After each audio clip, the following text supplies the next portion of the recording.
우리 핸더슨 한마음 가족 여러분들, 오늘 이 거룩한 주일 잠시 우리의 분주한 마음을 내려놓으셨으면 좋겠습니다. 그리고 스스로에게 근본적인 질문 하나를 던져 보았으면 합니다. 나는 왜 지금 여기에 있는가?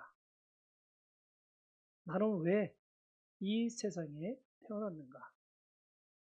더 나아가 내 심장을 뛰게 하고 내 삶을 통해 하나님께서 이루고 싶어 하시는 그 특별한 일은 과연 무엇일까? 제가 드린 이 세 가지 질문들에 대해 잠시 고민해 보는 시간을 가졌으면 좋겠습니다. 잠깐 고요한 음악과 함께 시간을 가져서 이 세 가지 고민을 해보시기 바랍니다.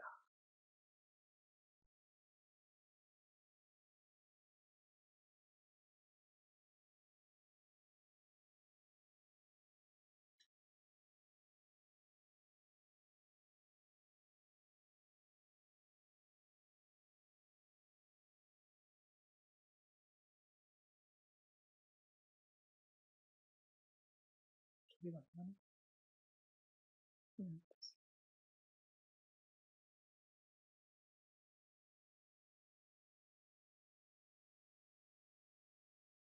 자, 세 가지 생각을 해보셨습니까?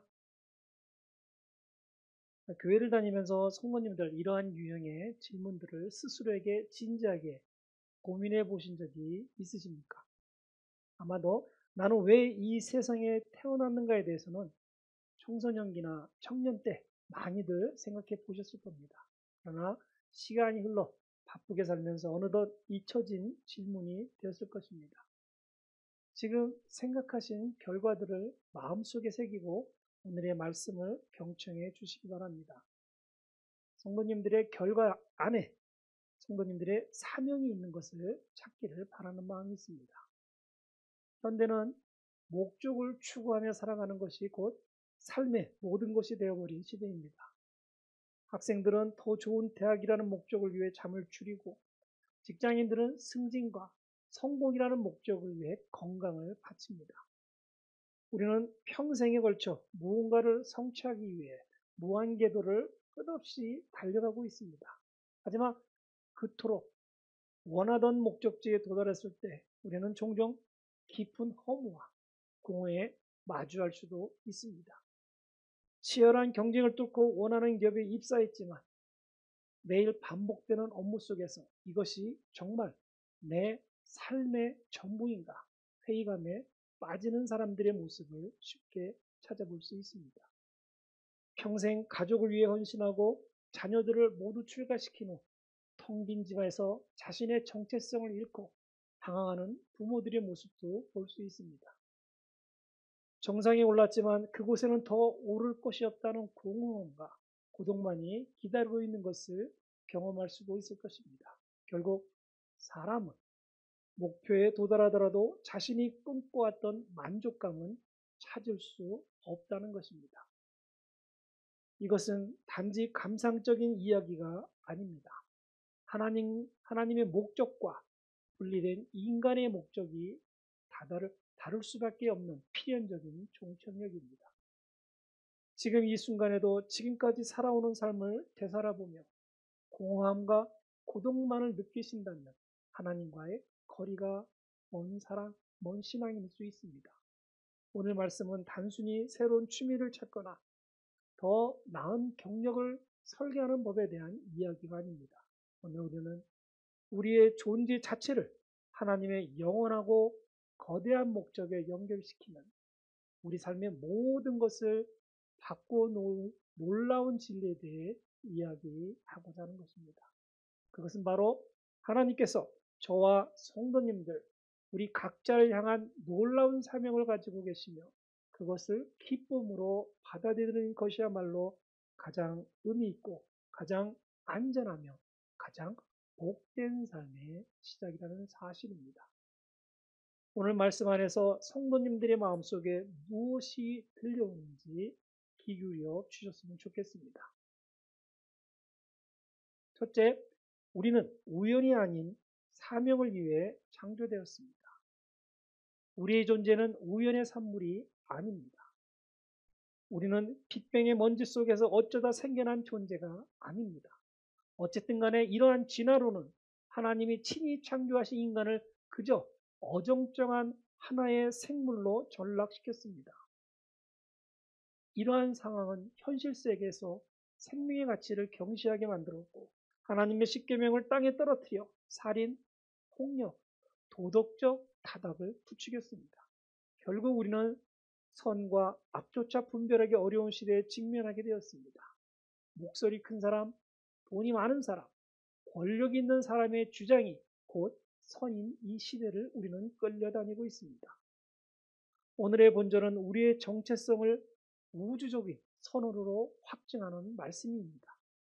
우리는 그가 만드신 바라 그리스도 예수 안에서 선한 일을 위하여 지으심을 받은 자니 이 일은 하나님이 전에 예비하사 우리로 그 가운데서 행하게 하려 하십니다.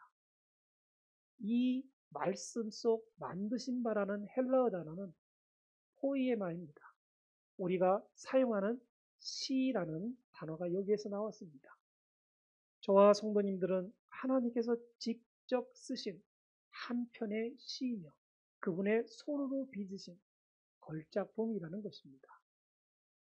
걸작품에는 반드시 창조자의 의도와 목적이 담겨 있습니다. 하나님은 우리 한 사람 한 사람을 만드실 때 이 세상에 단 하나뿐인 독특한 아름다움과 목적을 담아 정성껏 빚으셨습니다. 그 목적이 무엇이라고 생각하십니까? 바로 선한 일을 하기 위함입니다. 이 선한 일이 바로 우리의 사명입니다. 놀라운 사실은 이 사명이 우리가 구원받은 후에 즉흥적으로 주어진 숙제가 아니라는 것입니다. 하나님께서 세상이 창조되기도 전에 저와 성도님들 각자의 마음에 품으시고 우리를 통해 이루실 그 선한 일을 미리 예비해 놓으셨다는 것입니다. 성경 속 인물들을 살펴보겠습니다. 기드온은 미디안 족속이 무서워 포도주 틀에 숨어서 밀을 타작하던 스스로를 가장 작은 자라 여기던 소심한 농부였습니다. 그의 눈에는 자신의 나약함과 비참한 현실만 보였습니다. 그러나 하나님의 눈은 달랐습니다. 하나님은 기드온에게 큰 용사라고 부르셨습니다. 하나님의 부르심은 그의 현재 모습에 대한 평가가 아니라 그를 통해 이루실 사명에 대한 선포였습니다. 에스더를 보겠습니다. 그녀는 부모를 잃고 타국의 포로로 끌려온 고아였습니다. 그녀의 신분은 절망적이었습니다. 하지만 하나님은 그녀를 페르시아의 왕으로 세우셨습니다.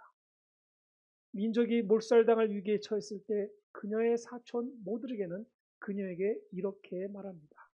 내가 왕후의 자리를 얻은 것이 이때를 위함이 아닌지 누가 알겠느냐. 그녀의 아름다움과 지위는 단순히 개인의 영광을 위한 것이 아니라 하나님의 백성을 구원하기 위해 예비된 사명의 도구였던 것입니다. 오늘날 우리 성도님들도 마찬가지입니다. 어떤 분은 매일 반복되는 고된 삶에 지쳐 나는 그저 이름 없는 패배자라고 생각할지도 모릅니다. 하지만 하나님은 성도님들을 통해 한 영혼이 믿음의 사람으로 세워지는 천하보다 귀한 사명을 맡기셨습니다. 성도님들의 가정은 세상의 어떤 성교지보다 중요한 사명의 현장입니다. 어떤 분은 경제적인 직장에서 살아남기 위해 애쓰며 나는 그저 이 거대한 조직의 작은 부품일 뿐이라고 생각할지도 모릅니다. 하지만 하나님은 성도님들을 그 일터의 한복판에 심겨진 그리스도의 대사로 보낸 것입니다. 성도님들의 정직함, 성실함, 성도님들이 동료에게 건네는 따뜻한 위로 한마디가 바로 그곳에서 성도님들이 감당해야 할 위대한 사명인 것입니다. 우리의 정체성은 세상의 명함에 있지 않고 하늘에 기록된 우리의 사명에 있기 때문입니다. 성도님들이 속한 곳에서 위대한 그리스도의 대사가 되어야 하는 이유를 아멘으로 받아들이셨으면 좋겠습니다. 둘째, 성도님들의 사명은 성도님들 각자에게 완벽하게 맞춰져 있다는 것입니다. 하나님은 우리에게 똑같은 유니폼을 입히고 똑같은 임무를 주지 않으셨습니다. 하나님은 우리 각자의 고유함을 존중하시고 그것을 통해 일하십니다. 릭 워렌 목사님은 우리의 사명이 각자의 SHAPE, 쉐입에 따라 독특하게 만들어진다고 설명합니다. 여기서 S는 영적인 은사를 지칭합니다. 하나님은 모든 자녀에게 교회를 세우고 서로를 섬기도록 성령의 은사를 주십니다. 가르치시는 은사, 위로하는 은사, 섬기는 은사, 지혜의 은사 등등 수없이 많은 은사들을 주십니다. 성도님들에게는 어떤 은사가 있습니까? 저는 성도님들이 가장 담대하게 할 수 있는 것이 은사라고 생각합니다. 은사는 어느 누구에게도 기쁨을 주기 위한 것입니다. 은사로 인해 다른 이들에게 의도적으로 피해를 주었다면 은사라 할 수는 없을 것입니다. H는 마음의 열정을 말합니다. 유독 성도님들의 마음을 아프게 하는 사회적 문제가 있습니까? 성도님들이 특별히 마음이 쓰이고 기도하게 되는 사람이나 그룹이 있습니까? 그렇다면 그들을 위해 열심히 기도하고 도움을 주시면 됩니다. 그 열정은 하나님께서 성도님들의 마음속에 심어두신 사명의 나침판입니다. 너무나 지나친 열정도 좋은 것은 아닙니다. 지나친 열정은 나침판의 길을 잘못 인도하게 만들기 때문입니다. A는 타고난 능력을 의미합니다. 성도님들이 어릴 때부터 남들보다 잘했던 것이 있을 것입니다. 그림을 그리고 악기를 연주하고 요리를 하고 사람들을 즐겁게 하고 고장난 것을 고치는 능력 등을 의미합니다. 이 모든 재능은 하나님 나라를 위해 사용될 수 있는 아주 귀한 도구들입니다. 능력이 많은 사람들은 때로는 피곤합니다. 그러다 보면 자신의 재능을 숨기려 하고 있습니다. 그럼에도 교회, 직장에, 공동체에서 사용되어져야 한다는 것입니다. 하나님께서 주신 달란트는 이 땅에서 사용하라고 주신 것입니다. 하늘나라에서는 성도님들의 달란트를 사용할 때가 없을지도 모릅니다. 지금 이 순간에 성도님들의 달란트를 사용해 주시기 바랍니다. P는 성격을 의미합니다. 성도님들은 외향적이십니까? 내성적이십니까? 아니면 논리적이십니까? 감성적이십니까? 하나님은 성도님들의 성격을 바꾸려 하지 않으시고 성도님들의 그 성격 그대로를 사용하셔서 일하시고자 하십니다. 사명을 이루려는 믿음은 이 모든 것을 바꾸지 않아도 하나님께서 적재적소에 사용하신다는 것입니다. 저는 한때는 극장도 가지 않았습니다. 아주 지독한 내성적인 성격에 삐뚤어진 논리를 소유한 적이 있었습니다. 그러나 사명이라는 대전제는 저의 성격도 사용되고 있다는 것입니다. 이는 경험을 의미합니다. 성도님들의 삶의 모든 경험, 특히 성도님들을 아프게 했던 상처와 실패의 경험까지도 사명의 재료가 된다는 것입니다. 지금까지 사시면서 슬픈 상처 하나 없는 사람은 없을 것입니다. 우리는 좋던 싫던 간에 모든 경험을 통해 살아왔고 성장해 왔습니다. 단, 이 성장통이 사단이 사용할 때와 하나님께서 사용하실 때는 어마어마한 차이가 있다는 것입니다. 자신의 경험을 아픔으로만 느끼는 것은 사단의 시험입니다. 자신의 뼈아픈 경험을 통해 다른 이들에게 위로가 될 수 있어야 합니다. 사명의 귀한 재료가 될 수 있다는 것입니다. 그러니 세상과의 단절보다 교류를 통해 지금처럼 귀한 은혜를 받으시는 우리 성도님들이 되시기를 바랍니다.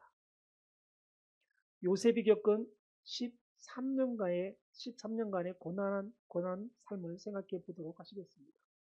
형제들의 배신, 노예 생활, 억울한 옥살이 등등 이 모든 끔찍한 경험은 요셉의 사명을 위한 훈련 과정이었습니다.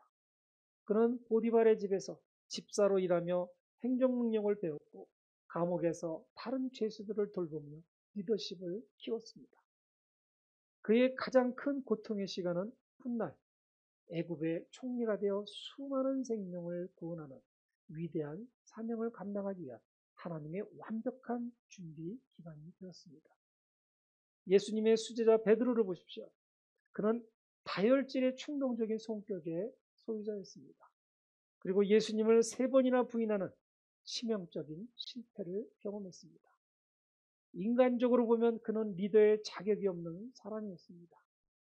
그러나 부활하신 예수님은 그를 찾아오셔서 그의 실패를 꾸짖지 않으시고 내 양을 먹이라는 사명을 다시 맡겨주셨습니다.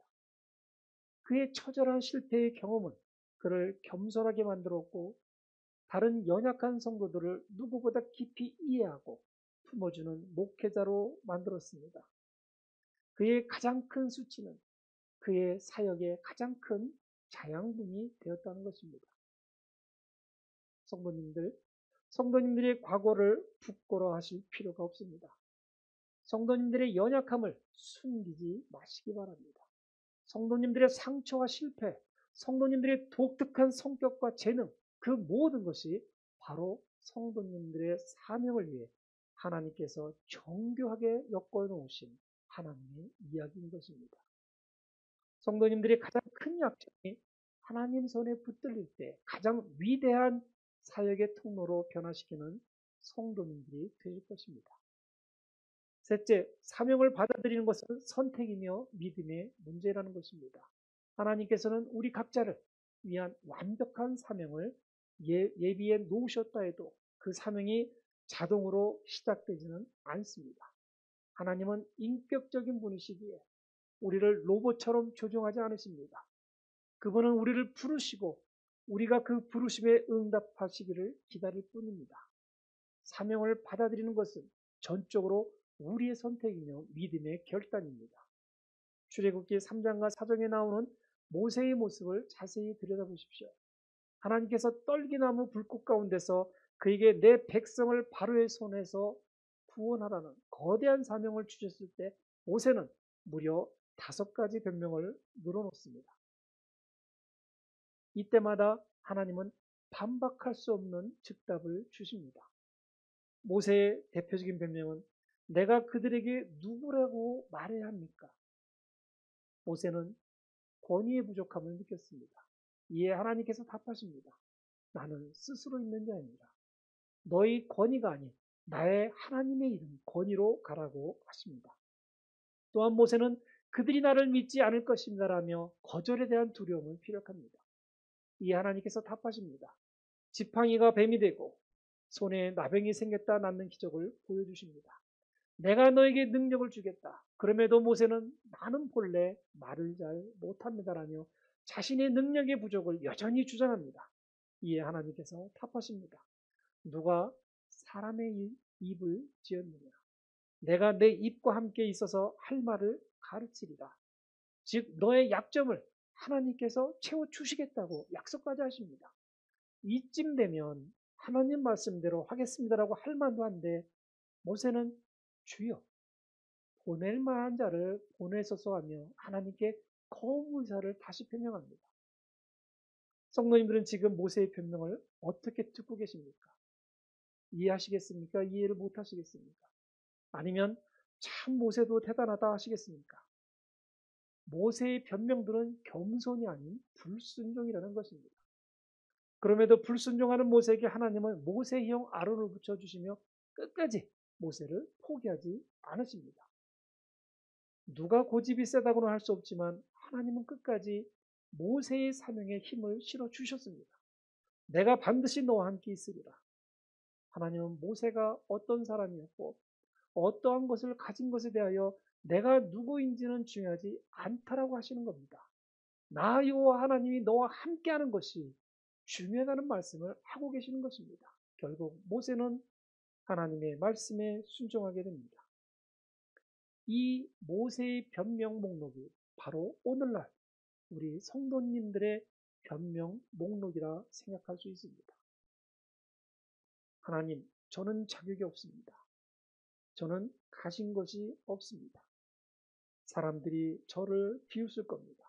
저는 말을 잘 못합니다. 저 말고 다른 사람이 더 잘할 수 있습니다. 저는 시간이 없습니다. 성도님들, 하나님께서 우리에게 사명을 주실 때 우리의 자격이나 능력을 보고 주시는 것이 아닙니다. 하나님은 우리의 가능성이 아닌 그분의 전능하심을 보고 우리를 부르신 것입니다. 사명을 받아들이는 것은 모든 두려움이 사라지고 모든 조건이 완벽하게 갖추었을 때 하는 것이 아닙니다. 여전히 두렵고 부족하지만 나보다 크신 하나님, 나를 부르신 그분을 신뢰함으로 예, 주님, 순종하겠습니다라고 믿음의 첫걸음을 내딛는 것입니다. 그 믿음의 선택이 우리 삶의 모든 것을 바꾸는 전환점이 되는 것입니다. 말씀을 맺겠습니다. 우리는 우연히 태어난 존재가 아니라 하나님의 걸작품이며 그분께서 예비하신 선한 일, 즉 사명을 위해 지음을 받았습니다. 그 사명은 다른 누구도 아닌 바로 나에게 완벽하게 맞춰진 고유한 것입니다. 나의 모든 은사, 열정, 능력, 성격, 심지어 나의 아픈 상처까지도 그 사명을 위한 하나님의 귀한 툴과 재료가 된다는 것입니다. 그리고 이제 하나님은 우리가 이 놀라운 부르심 앞에 믿음으로 예라고 응답하기를 기다리고 계십니다. 이제 더 이상 망설이지 마시기를 바랍니다. 더 이상 다른 사람의 화려한 사역과 나의 초라한 현실을 비교하며 위축되지 마시기 바랍니다. 성도님들의 가정, 직장, 교회가 바로 하나님께서 성도님들을 부르신 가장 중요한 사역의 현장입니다. 지금 이 시간 눈을 감고 조용히 하나님 앞에 나가도록 해야 합니다. 그동안 하나님께 어떤 변명을 늘어놓으셨습니까? 어떤 두려움이 성도님들의 발목을 붙잡고 있습니까? 하나님, 저의 부족함을 고백합니다. 저의 두려움을 내려놓습니다. 이제는 저를 향한 하나님의 부르심을 받아들이겠습니다. 저를 사용하여 주시옵소서. 저의 삶이 하나님의 손에 들린 아름다운 시가 되게 하여 주시옵소서. 이 결단을 삼으로 살아내기 위해 구체적으로 도전하시는 한 주간이 되었으면 좋겠습니다. 이번 한 주간 노트를 펴고 성도님들의 SHAPE, shape을 진지하게 적어 보십시오. 그리고 그것을 놓고 기도하십시오. 하나님, 저의 이런 모습을 통해 어떻게 영광 받기를 원하십니까? 성도님들이 있는 가장 가까운 곳에서 선한 일을 즉시 시작해 보시기 바랍니다. 배우자에게, 자녀에게, 동료에게, 이웃에게 성도님들이 먼저 베풀 수 있는 작은 친절과 사랑을 실천해 보시기 바랍니다. 그것이 성도님들의 사명의 시작입니다. 우리 교회 공동체 안을 둘러보십시오. 성도님들의 손길이 필요한 곳이 반드시 있습니다. 주보를 살펴보시고 담임사관에게 문의하십시오. 이름 없는 섬김의 자리에 당신의 시간을 드릴 때 하나님께서 부어주시는 기쁨과 보람을 맛보게 되실 것입니다. 몇 주간 동안 쉐입에 대하여 조금씩 더 자세한 내용으로 말씀 위주로 나눌 것입니다. 오늘의 말씀을 꼭 기억해 주셨으면 합니다. 우리가 우리의 사명을 받아들일 때 비로소 우리의 삶은 방향을 멈추고 참된 의미와 기쁨을 발견하게 될 것입니다. 지루하던 우리의 일상은 하나님 나라의 위대한 역사를 써내려가는 흥미진진한 모험의 장이 될 것입니다. 이 놀랍고 영광스러운 부르심에 우리 모두가 응답하며 나가는 복된 삶이 되시기를 우리 주 예수 그리스도의 이름으로 축원드립니다. 아멘.